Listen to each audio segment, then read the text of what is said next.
name is Lindsay Trowell, and my presentation is over changing the article titled Changing Health Behaviors Using Financial Incentives, a review from behavioral economics.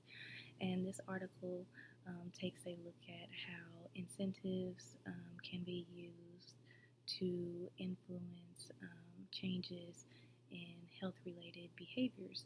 So it starts off by talking about how 40% of premature deaths across the world are related to unhealthy behaviors. So there is an interest in how we can influence those behaviors and incentives can be used. So this article talks about how different types of incentives and different incentive designs or schemes can be used to target certain groups to be more effective. It also talks about the ethics of using incentives and does it do more harm than good to offer incentives? Um, and is it cost effective to offer incentives?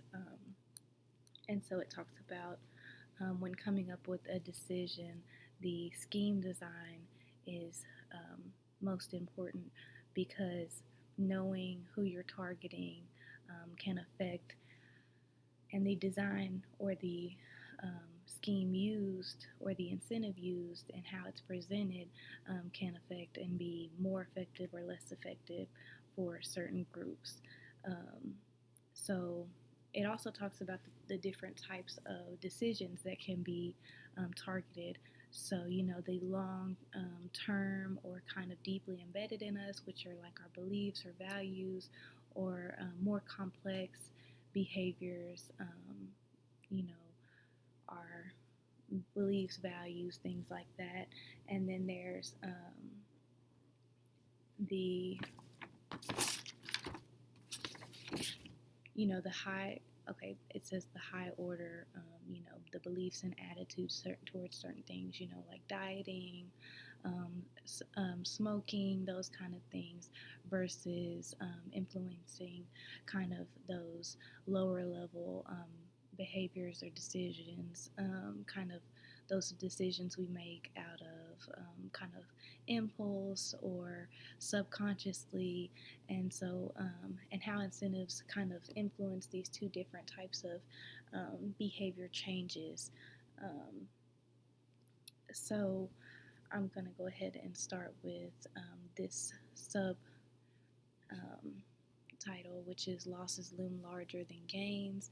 And touching base on that, it is saying how we react more to losses than gains of equal magnitude, meaning we react more to, we are more upset at losing $10 than we are happy to find $10. So we react more to losses than wins.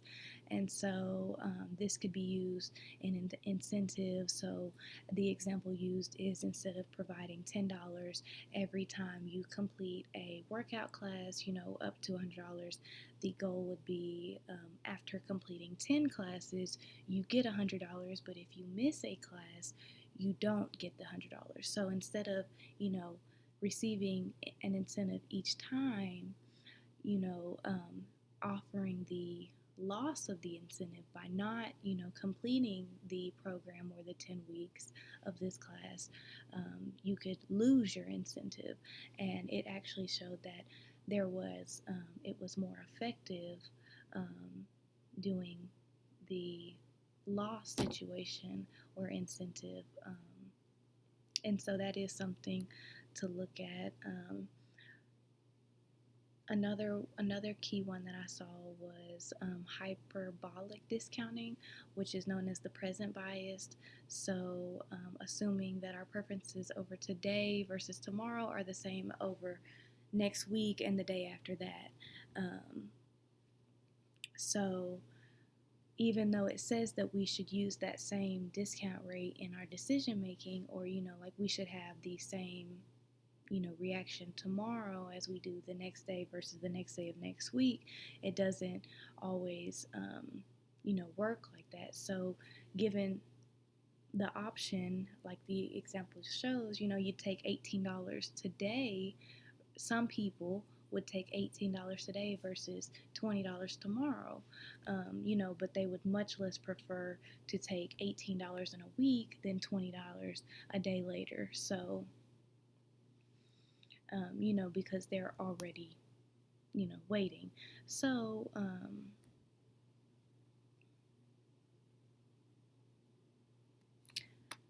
a big one that I saw in here was increasing rather than decreasing payoffs. So incentives have generally seemed to be more effective for one-off behaviors like vaccinations, but sometimes you have to offer multiple incentives to influence more complex behaviors.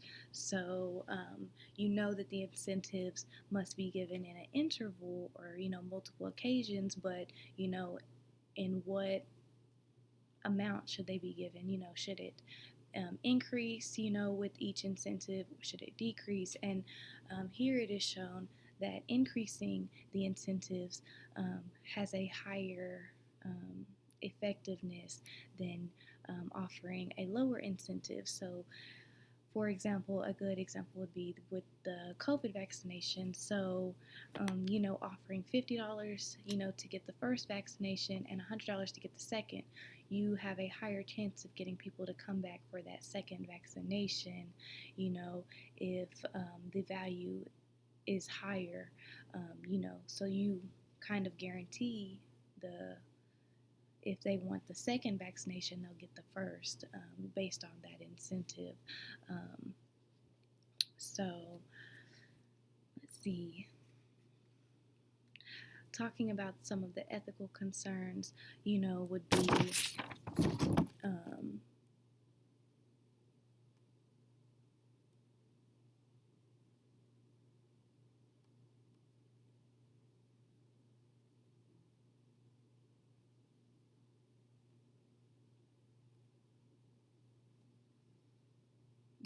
um, does it do more harm than good? And by offering people an incentive for a certain behavior, when they stop that behavior, and the incentive, I'm sorry, when once the incentive is no longer offered, um, you know, will the result be more negative than the outcome was before the incentive was offered in the first place? So it is shown that that is a concern of exasperating the situation by offering an incentive. But the main ethical concern could be that are we doing more harm than good by offering incentives to do things that would already influence ourselves positively? So you know, should people be encouraged?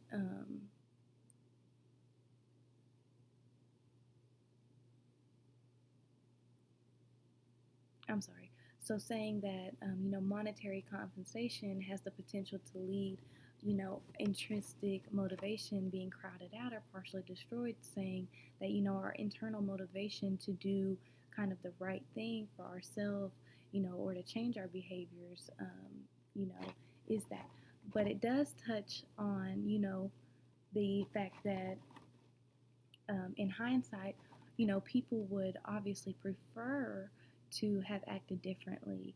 You know, um, it says that, for example, most of us would like to eat more healthy food, drink less, stop smoking, but our behaviors do not match those intentions. So, although incentives um, can be the reason it is so effective, to make these change behaviors,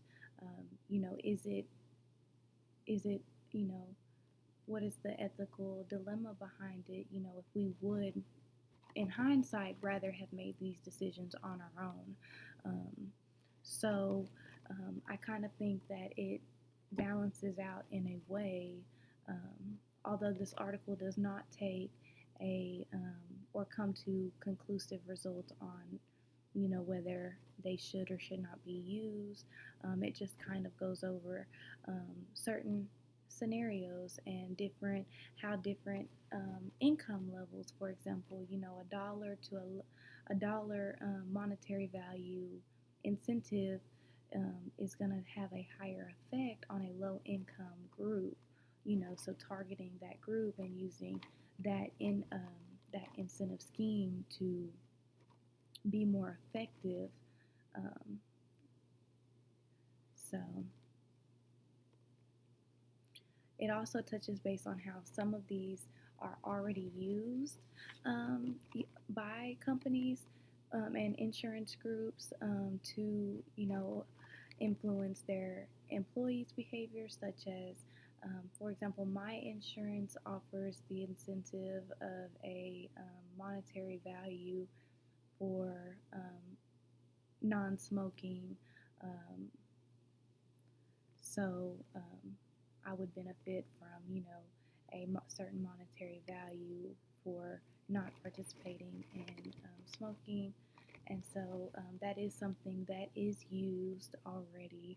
Um, However, it is important to note that there is no hard data on this as far as um, widespread, conclusive results. A lot of this is going to be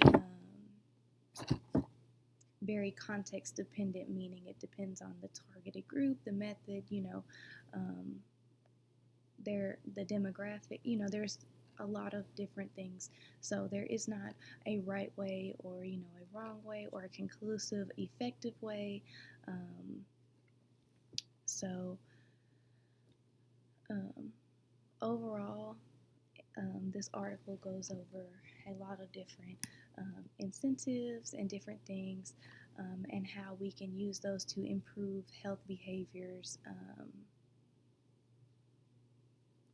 And so I believe that the only way, and it actually touches base on that in here as well, the only way to truly know the true effectiveness is to, test it out and do field experiments and really see what is going to be most effective for your targeted group.